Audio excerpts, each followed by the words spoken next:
जय भीम, जय भारत, जय संविधान, जय लोकतंत्र, जय विज्ञान और जय भीम आर्मी, जय आज़ाद समाज पार्टी।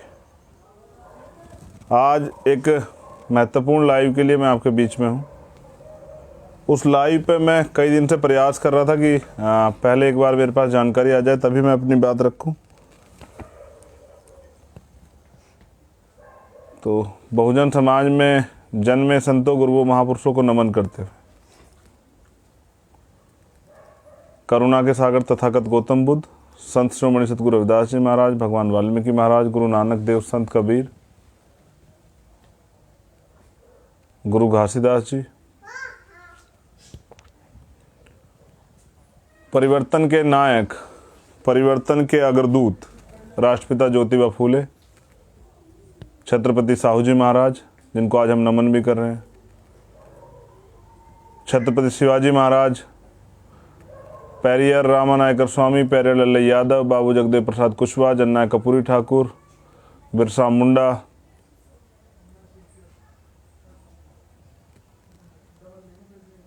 संत गाडगे जी महाराज, नारायणा गुरु, उनके साथ राष्ट्रपिता ज्योतिबा फूले को मैं बार बार नमन इसलिए करता हूं क्योंकि एक कारण है कि सबसे पहले परिवर्तन का आंदोलन उन्होंने चलाया। अब के समय में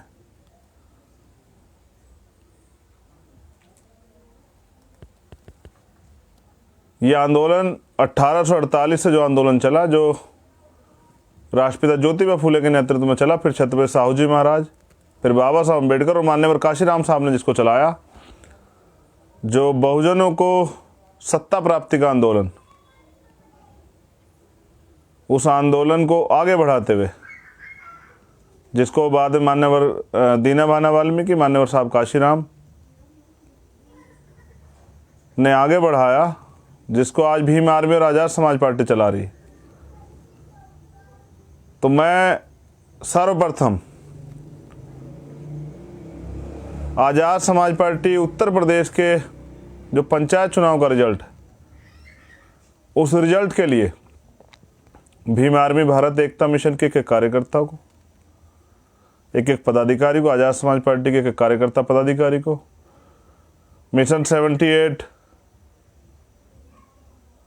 अशोक सिद्धार्थ जी के नेतृत्व में जो हमारी एक और विंग है, उसके जो कार्यकर्ता पदाधिकारी, हमारी महिला मोर्चा के जो कार्यकर्ता पदाधिकारी हैं, हमारे जो यूथ मोर्चा के पदाधिकारी कार्यकर्ता हैं, हमारे जो एडवोकेट सेल के जो पदाधिकारी कार्यकर्ता हैं, मैं आप सबका धन्यवाद, आभार प्रकट करता हूं कि आप सब लोगों के संघर्ष से ये सब चीज़ें संभव हो पाई। मैं जानकारी के लिए बस थोड़ा सा कार्य आगे बढ़ा दूं। हम उत्तर प्रदेश में अलीगढ़ में जीते हैं, हम आजमगढ़ में जीते हैं। आजमगढ़ तो बहुजन मूवमेंट क्रांति दे रहा है। हम अम्बेडकर नगर में जीते हैं, हम बिजनौर में जीते हैं, हम बलरामपुर में जीते हैं, हम बस्ती में जीते हैं, हम इटावा में जीते हैं, हम फतेहपुर में जीते हैं, हम गोंडा में जीते हैं, हम गोरखपुर में जीते हैं, हम जौनपुर में जीते हैं, हम कौशाम्बी, जिला कौशाम्बी में जीते हैं, और उत्तर प्रदेश के लखनऊ की राजधानी जो है लखनऊ, वहाँ जीते हैं। हम जिला मुजफ्फरनगर में जीते हैं, हम जिला रायबरेली में जीते हैं, सुल्तानपुर में जीते हैं, हम जिला सहारनपुर में जीते हैं और जिला उन्नाव में जीते हैं। और जिन जिलों में नहीं जीते वहाँ भी हमने जिन सीटों पे हम लड़े, हमने अपनी आमद दर्ज कराई है, हमने साबित किया है कि जनता का समर्थन हमारे पास। और क्योंकि मैं सब जगह नहीं गया चुनाव के बीच में, तो जहाँ जीते हैं बाहर, उनके लिए मैं वहाँ के कार्यकर्ता पदाधिकारियों का धन्यवाद करता हूँ कि उनकी मेहनत, उनके संघर्ष, जो भीम आर्मी ने परिवर्तन का आंदोलन चला, उसकी बदौलत हम लोग जीते हैं। जो एनर्जी, जो ऊर्जा आपने समाज में दी, समाज की लड़ाई लड़ी, समाज को सही रास्ता दिखाया, उसकी वजह से जीते हैं। तो मैं दोबारा आपका धन्यवाद करता हूं। लेकिन इस अवसर पे जो मैं कहना चाहता हूं वो बहुत महत्वपूर्ण है। जहां हम नहीं भी जीते हैं वहां भी कार्यकर्ताओं को निराश होने की जरूरत नहीं। ये चुनाव, वहां कुछ कमी खामियां रही होंगी, उनको दूर करके फिर हमें दोबारा से आगे बढ़ना है। तो उस पर हार जीत पे परेशान होने की जरूरत नहीं है। लेकिन जो सबसे महत्वपूर्ण है वो ये है कि आज़ाद समाज पार्टी वंचित वर्ग की वो पार्टी है जो संसाधन विहीन है, जिन पे अपने ऑफिस भी नहीं है अभी पूर्ण रूप से, जिलों में,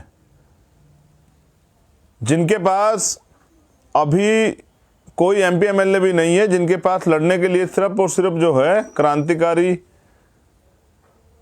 आंदोलनकारी बहुजन समाज के साथी, जो परिवर्तन की लड़ाई लड़ रहे हैं उत्तर प्रदेश के अंदर। और जब मैं उत्तर प्रदेश से बाहर भी जाता था तो मैं उनसे कहता था इस बात को कि भाई उत्तर प्रदेश में तो हमने समाज को इस रूप से तैयार कर दिया है कि जब चुनाव आएगा तो वो ये साबित कर देगा कि आज़ाद समाज पार्टी एक बड़ी ताकत बनेगी। तो मैं तो धन्यवाद, आभार करता हूं सभी कार्यकर्ता पदाधिकारियों का कि आपकी मेहनत, आपकी लगन, आपकी ईमानदारी, आपके संघर्ष के बदौलत आज़ाद समाज पार्टी ने पंचायत चुनाव में, चाहे जिला पंचायत हो, चाहे ग्राम प्रधान हो, चाहे क्षेत्र पंचायत का जो रिजल्ट हो, उसमें जो है एक महत्वपूर्ण भूमिका जो है अदा की है। और अपनी जीत का जो है सहरा, वो ये पूरे जीत का सहरा मैं कार्यकर्ताओं के नाम समर्पित करता हूँ। ये जीत की जो को मैं मान्यवर काशीराम साहब के नाम समर्पित करता हूँ, क्योंकि हम बहुजन मूवमेंट चला रहे हैं। हम बहुजन हिताय बहुजन सुखाय को मानने वाले लोग, जिन्होंने 85% बहुजन समाज के लोगों के साथ अपना आंदोलन शुरू किया, वो इसी के भरोसे आगे बढ़े। और मान्यवर काशीराम साहब का जो आंदोलन था वो इसी के भरोसे आगे बढ़ा। लेकिन जब उसकी रीति नीति बदली, उसके सिद्धांत बदले, उनका एजेंडा बदला, तभी वो आंदोलन पीछे हटा। तो अगर हम आज आगे बढ़े हैं तो इसका एकमात्र कारण है कि हमारा जो नारा है वो बहुजन हिताय बहुजन सुखाय का है। मैं आपका धन्यवाद देता हूँ इस प्रदेश के वंचित समाज के लोगों का, जिन्होंने आगे बढ़ के इस आंदोलन को, इस प्रदेश के दलित, पिछड़े, आदिवासी, अल्पसंख्यक, मुस्लिम साथियों का मैं धन्यवाद देता हूं, जिन्होंने आज़ाद समाज पार्टी को समर्थन दिया। और मैं अब जीते हुए प्रत्याशियों को भी कहना चाहता हूं कि जिन लोगों ने आपको वोट दिया, उनकी जिम्मेदारी बनती है कि भाई वो हारे या जीते हैं, वो चाहे जीते प्रत्याशी हारे प्रत्याशी, जनता के लिए हित में काम करना, उनकी लड़ाई लड़ना, उनके दुख सुख में खड़े होना, उनकी ज़रूरतों को जो सरकार की योजना उन तक पहुंचाना, उनके हक अधिकार की सुरक्षा करना, ये आपकी जिम्मेदारी है। उन्होंने आपको अपना वोट दिया है। वोट जो है ना बहुत बड़ा अधिकार है। तो हमें ये साबित करना था कि हम भीड़ नहीं है। इस चैलेंज को आपने स्वीकार किया, मैं धन्यवाद करता हूँ सब लोगों का।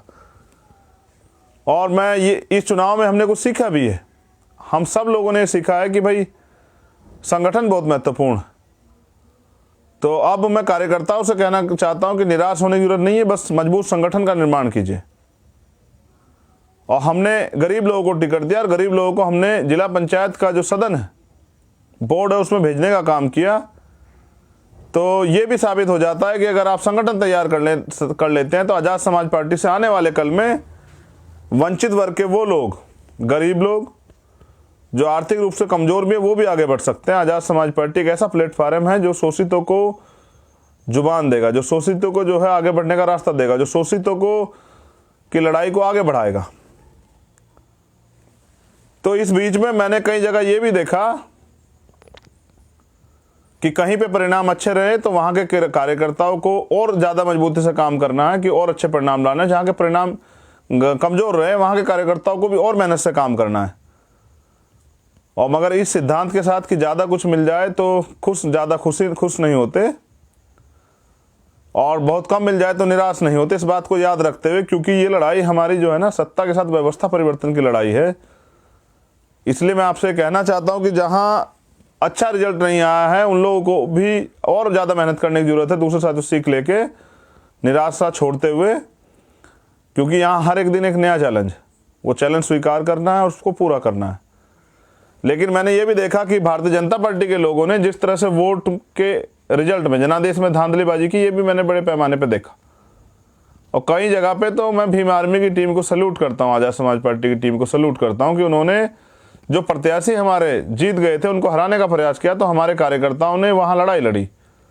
जैसे बड़ी लड़ाई हमारे कार्यकर्ताओं ने लड़ी अंबेडकर नगर में, और एक बड़ी लड़ाई हमारे कार्यकर्ताओं ने लड़ी प्रदेश की राजधानी लखनऊ में। तो मैं वहाँ की टीमों का भी धन्यवाद करता हूँ। मैं मगर प्रदेशवासियों को ये कहना चाहता हूँ कि जो लोग आपके द्वारा दी गई वोट की सुरक्षा नहीं कर रहे हैं, धांधलेबाजी की बात तो बहुत जगह कर रहे हैं लोग, लेकिन जो आपकी दी गई वोट की सुरक्षा भी नहीं कर पा रहे हैं, वो आपकी सुरक्षा कैसे करेंगे, आपकी रक्षा कैसे करेंगे, ये आपको सोचना चाहिए। अभी मैं ये भी आज स्पष्ट कर देना चाहता हूं कि बहुत सारी जगह पे अन्य पार्टियों के लोग बहुत बड़े पैमाने पे जीते, जहां हमारे जीते वहां तो हम अध्यक्ष बनाने के लिए लड़ेंगे। लेकिन आप ये भी देखना कि जहां भारतीय जनता पार्टी से भी ज़्यादा सीटें जहां दूसरी पार्टियों की हैं, वो लोग कितने अध्यक्ष बना पाते हैं, ये भी आप देखना। क्या आपके द्वारा दी गई वोट का वो सदुपयोग कर पाते हैं, या भाजपा से डर के जो है वहाँ जिला पंचायत अध्यक्ष नहीं बना पाते, ये भी जो है अब आपके सामने आ जाएगा। जिन लोगों को आपने वोट दी है, मैं बहुजन समाज के लोग कहना चाहता हूँ, उनको देखना कि वो आपके लिए आपके द्वारा दी गई वोट का सदुपयोग कर पाके अपना अध्यक्ष बना पाएंगे, या ज़्यादा संख्या जीतने के बाद भी वहाँ भारतीय जनता पार्टी के लोग सत्ता का दुरुपयोग करके बना लेंगे और ये लोग चुपचाप देखते रह जाएंगे। तो ये एक बड़ा सवाल आप लोगों के बीच में रहेगा। मगर मैं कार्यकर्ताओं के लिए तो ये कहना चाहता हूँ कि मुझे आदत है, और हमारे कार्यकर्ता ने भी उस आदत को एक्सेप्ट कर लिया है कि लोग उनको चैलेंज देते हैं और उस चैलेंज को स्वीकार करते हैं। तो ये तो एक अच्छी आदत है। और मैं तो कहता हूं कि हमारे कार्यकर्ताओं को आप अब 2022 का चैलेंज दीजिए कि भाई पहले आपने चैलेंज दिया था कि भाई आपने ग्राम प्रधान जिता के दिखाओ, तो उन्होंने तो अपना जिला पंचायत भी जिता दिया। तो अब मैं चाहता हूं कि क्योंकि हमारा बहुजन समाज जो सोया हुआ समाज है, तो मैं अपने आलोचक साथियों से कहना चाहता हूं, पहले तो मैं उनका धन्यवाद करता हूं। वो कहते हैं ना कि निंदक नीरे राखिए, तो मैं तो उनका साधुवाद करता हूं कि वो आलोचना करते रहते, तो हमारे कार्यकर्ताओं में जोश आता रहता, जुनून आता रहता है। जोश जुनून का तो लड़ाई है, एटीट्यूड की तो लड़ाई, स्वाभिमान की। तो मैं ये कहता हूं कि वो हमारे कार्यकर्ताओं को और जो हैं ज़्यादा आलोचना करें, उनको कहें कि भाई आप विधायक नहीं जिता सकते, तो वो विधायक जिता कर भी साबित करें 2022 में। तो ऐसा मैं आलोचकों को भी कहना चाहूँगा, और मैं अपने कार्यकर्ताओं पदाधिकारियों से कहना चाहता हूँ कि भाई बहुत कम मेहनत का समय आपको मिला, आपने जो आपके लोग थे उसको वोट में भी तब्दील कर दिया, लेकिन आपको समय नहीं मिला। मैं इस बात को बेहतर समझता हूँ। और फिर पहली बार उत्तर प्रदेश में ये हुआ कि धारा 144 में चुनाव हो रहा था पंचायत का, और जो स्थापित पार्टियां हैं उनको नकारते हुए सैकड़ों जगह पे आजाद समाज पार्टी के कार्यकर्ता जो पंचायत चुनाव में जो प्रत्याशी थे वो दूसरे नंबर पर रहे। ये भी एक बहुत बड़ी उपलब्धि। तो मैं कार्यकर्ताओं को कहूँगा कि वो उनके इस आंदोलन ने, उनके संघर्ष ने, उसके बल ने हमें और बल दिया है। अब हम ज़्यादा काम करेंगे। पहले हम 20 घंटे काम करते थे, 22 घंटे काम करेंगे, क्योंकि हम यहाँ आराम करने के लिए नहीं, बाबा साहब अम्बेडकर, माननीय काशीराम साहब का सपना पूरा करने के लिए। जैसे मैं आपसे पहले भी कहता हूँ कि जब आप एक गज ज़मीन किसी की लेना चाहेंगे, जो वो ज़मीन भले ही आपकी और किसने कब्जा ली, उसको लेना चाहेंगे, तो आपको वहाँ झगड़े होंगे, मुकदमे होंगे, आपका कत्ल भी हो सकता है, आपको तमाम तरह की परेशानियां भी हो सकती है। तो आपकी छीनी हुई राजसत्ता जो इन मनवादियों ने छीन ली, अगर आप उनको लेने जाओगे तो उसके लिए तो आपको बहुत तरह की तमाम तरह की परेशानियां उठानी पड़ेंगी। तो राजसत्ता छीनने के लिए तो लड़ना पड़ेगा। लेकिन मैं ये भी समझता हूं कि ये चैलेंज अगर हमारे कार्यकर्ता स्वीकार कर लें, जो आलोचक साथी हमारे देते हैं उनका आभार तथागत उन पे उनके ऊपर अपने अनुकंपा बना के रखें, उनको स्वस्थ और दीर्घायु रखें कि वो आलोचना करते रहें, और हमारे कार्यकर्ता पदाधिकारी इसको अपना चैलेंज बना के जो है इस पर काम करते रहें। और वंचितों की जो आवाज़ है, आज मेरे पास सैकड़ों संदेश हैं बहुजन समाज के पुराने लोगों के, जो पुराने मिशनरी रहे हैं। उन्होंने मुझे बधाई तो दी, लेकिन मुझे एक और आशीर्वाद भी दिया कि उन्होंने मुझसे कहा कि आपने बहुजन मूवमेंट को जिंदा कर दिया है, आपने काशीराम साहब को जिंदा कर दिया, आपने काशीराम साहब की विचारधारा को जिंदा कर दिया, आपने ये भी साबित कर दिया कि गरीब आदमी भी जो है राजनीति में ताकतवर बन सकता है और अपने लोगों के लिए काम कर सकता है। तो मैं उनका भी धन्यवाद करता हूं कि भाई आप लोगों ने उम्मीद हमसे जगाई है, तो इस उम्मीद पे हम लोग खरा उतरेंगे। लेकिन एक जरूरी विषय पे भी मैं आपसे बात करना चाहूँगा कि कोरोना काल चल रहा है और रोज़ मेरे पास सैकड़ों फ़ोन आते हैं। मैं बहुत सारे ट्वीट्स भी करता हूँ कि भाई जिनको कुछ लोगों को मदद हो जाए। लेकिन बस मैं ये देशवासियों के लिए मेरा संदेश है और मैं पूछना चाहता हूँ कि आप ये बताएं कि ये सारी सरकारें यहाँ पे थी, जिन चीज़ों के लिए आज हम परेशान हैं, हम अपने लोगों को खो रहे हैं। जिसने अपना खोया उसको पता है। आप अपने जिन लोगों ने अपने खोए हैं और इस वजह से कि उनको अगर अच्छा इलाज मिल जाता तो उनकी जान बच जाती, तो ये बुनियादी ज़रूरतों पे काम क्यों नहीं हुआ, ये क्यों नहीं किया गया, और ये इसके पीछे किसका कारण है? मैं तो अपने स्पीच में कहता हूँ कि रोटी, कपड़ा, मकान, चिकित्सा, शिक्षा, सुरक्षा, रोजगार, न्याय, ये सब चीज़ों गारंटी कॉन्स्टिट्यूशन देता है। लेकिन ये इतनी सरकारें यहाँ रही, इन्होंने क्यों नहीं दिया? आज अस्पताल में बेड नहीं है तो आपका पेशेंट मर जाएगा, ऑक्सीजन नहीं है तो मर जाएगा, वेंटिलेटर नहीं मिलेगा तो मर जाएगा, ऐसे बेड नहीं मिलेगा तो मर जाएगा, वैक्सीन नहीं मिलेगी तो आप परेशान हैं, लॉकडाउन लग जाएगा तो भूख से मर जाएगा। प्राइवेट कर्मचारियों के क्या हालात हैं, सरकारी कर्मचारियों के क्या हालात हैं, आम आदमी क्या हालात हैं, बच्चों का भविष्य पढ़ नहीं पा रहे, क्या हालात हैं। मैं इसलिए आपसे कहता था कि आपको भारत के लोग ही तो मुझे वास्तविकता में हंसते हुए कहना पड़ेगा कि यहाँ ये भारत के लोग स्वाभिमानी लोग तो हैं, लेकिन इमोशनल लोग भी हैं, इसलिए इनको राजनीतिक दल बेवकूफ़ बनाते हैं। ये भारत के जो इमोशनल लोग हैं, ये तो जब मैच होता है भारत का, क्रिकेट टीम का मैच होता है, तो ये तो वहाँ अपनी सांसें रोक के बैठ जाते हैं कि भाई हमारी टीम हार ना जाए, ये तो वहाँ उन पे गुस्सा हो जाते हैं। लेकिन ये इनके अधिकार जो हैं, इनके लोग मर रहे हैं, यहाँ भारत में हमारे लोग मर रहे हैं, ये उस पर गुस्सा नहीं करते और उस पर जो है उनके खिलाफ संकल्प नहीं लेते। ये क्रिकेट मैच पे तो भावनात्मक हो जाते हैं, लेकिन ये देश की सुरक्षा, देश में हर व्यक्ति को अधिकार, संविधान सुरक्षा पे कभी जो है कदम नहीं उठाते। इनकी ये दूसरे के भरोसे लड़ने वाली जो लड़ाई है, इसकी वजह से जो है भारत जो आज कंगाली के दौर में चला गया और भारत में लोगों की जानों की कीमत नहीं है, बहुसंख्यक रूप से लोग मर रहे हैं, सरकार कुछ नहीं कर रही। मैं ये भी आपको बता देना चाहता हूं कि दूध की रखवाली कभी बिल्ली नहीं करती है और कभी जो है शेर बकरी की रखवाली नहीं करता है। आपको अपनी लड़ाई खुद लड़नी पड़ेगी और आपको जो है अपनी रखवाली के लिए अपने लोग तैयार करने पड़ेंगे, उनको भेजना पड़ेगा। जिनके भरोसे आप लड़ रहे हैं, अगर वो इतने हितैषी होते तो ऐसे बुरे समय में आपके बीच निकल के आते। आपको वो पैसे वाली राजनीति और उन लोगों को जो आपके चुनाव के बाद आपके बीच नहीं आते, उनको नकारना पड़ेगा। और कुछ लोग तो इस वजह से कन्फ्यूज थे कि भाई पता नहीं आज़ाद समाज पार्टी को समर्थन मिलेगा नहीं मिलेगा, लेकिन आज़ाद समाज पार्टी के कार्यकर्ताओं ने साबित कर दिया और जनता ने भी साबित कर दिया। और ये जो पंचायत चुनाव है, गांव स्तर का चुनाव है, ये देहात स्तर का चुनाव है, ये देहात का चुनाव है। यहाँ गांव में गरीब लोग रहते हैं, तो इससे ये भी स्पष्ट हो जाता है कि गरीब लोगों का समर्थन जो है वो वंचित समाज की एकमात्र आवाज़, उम्मीद आज़ाद समाज पार्टी के साथ है, भीम आर्मी के साथ है। तो मैं सभी का आभार प्रकट करता हूँ। लेकिन मैं अपने कार्यकर्ताओं से कहना चाहता हूँ कि जो बुनियादी ज़रूरतें हैं, जो पूरी होनी चाहिए थी, जो लोकतंत्र की मांग है, जो लोकतंत्र बना इसलिए था कि ये बुनियादी ज़रूरतें पूरी हुई, उन पर काम इसलिए नहीं हुआ क्योंकि काम करने वाले लोगों को मौका नहीं मिला।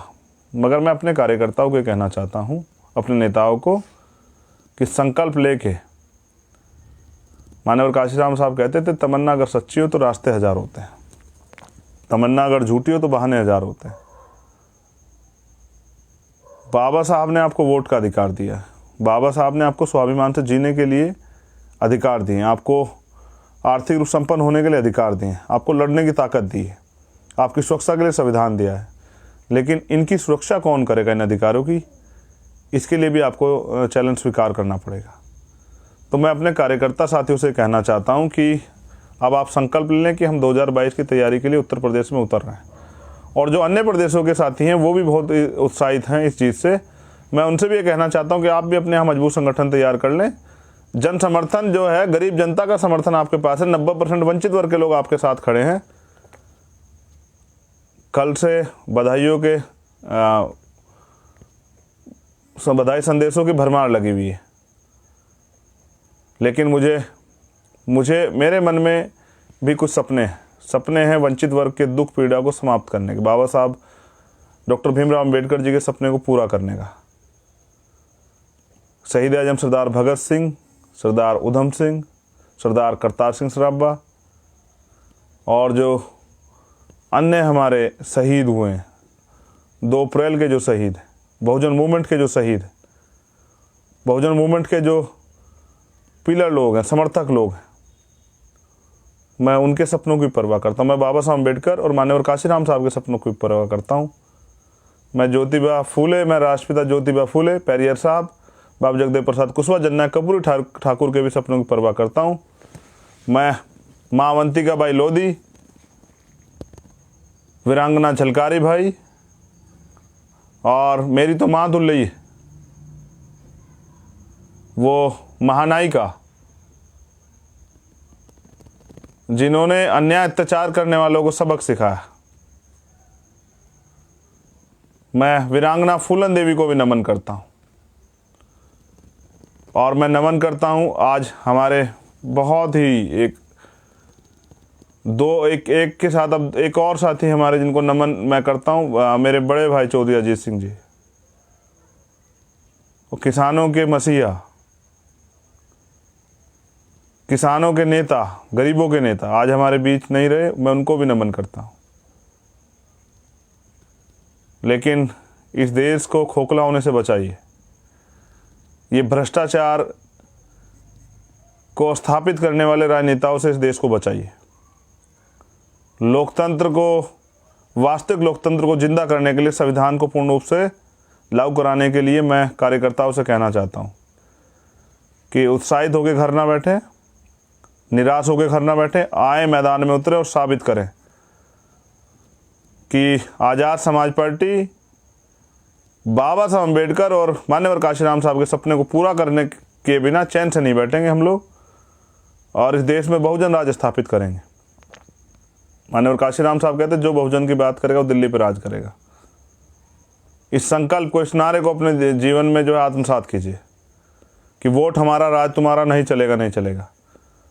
और शुरुआत हो चुकी है, अब आगाज हो चुका है। अब परिणाम क्या होगा 2022 का, ये तो आपकी मेहनत, आपकी लगन तय करेगी। लेकिन ये तो सत्य है कि आज़ाद समाज पार्टी अब मैदान में। जय भीम, जय भारत, जय संविधान, जय लोकतंत्र, जय विज्ञान, जय जवान, जय किसान। भीम आर्मी जिंदाबाद, आज़ाद समाज पार्टी जिंदाबाद। भीम आर्मी और आज़ाद समाज के कार्यकर्ताओं को मेरा साधुवाद, आभार कि आपने साबित किया। जो लोग ये कहते थे कि हम वैश्य की पार्टी है, उनके भी मुंह पे जोरदार तमाचा है कि पूरे उत्तर प्रदेश के सभी जिलों में, जिस जिलों में हम लोग चुनाव लड़े, बिना संसाधनों के होते हुए, एक तरफ पैसे वाले लोग थे, एक तरफ गरीब लोग, और हमने वहाँ साबित किया कि हम मैदान में। ये सब भीम आर्मी की मेहनत की वजह से हो पाया। इसलिए भीम आर्मी के राष्ट्रीय अध्यक्ष जी को और पूरी राष्ट्रीय कमेटी को और सभी साथियों को और भीम आर्मी के कार्यकर्ताओं को मैं धन्यवाद करता हूँ। आज़ाद समाज पार्टी की राष्ट्रीय कमेटी को, कोर कमेटी को, एक एक कार्यकर्ता पदाधिकारी को मैं धन्यवाद करता हूँ। उत्तर प्रदेश की टीम का मैं धन्यवाद करता हूँ। जय भीम, और उत्तर प्रदेश की महान जनता का भी धन्यवाद करता हूँ कि आपने जो विश्वास हम पे दिखाया। विश्वास कीजिए, रास्ते कठिन, समस्याएं बहुत, लेकिन जीतेंगे ज़रूर। आपके सपनों को पूरा ज़रूर करेंगे। और मैं जैसा कहता हूँ कि मैं अकेला ही चलाता मंजिले जानिब, लोग मिलते गए कारवा बनता गया। अब एक तरफ पैसे वाले लोग और एक तरफ मूवमेंट के लोग, बहुजन मूवमेंट के सच्चे और ईमानदार लोग। मैं उत्तर प्रदेश की जनता से भी कहता हूँ कि आज़ाद समाज पार्टी का साथ दें।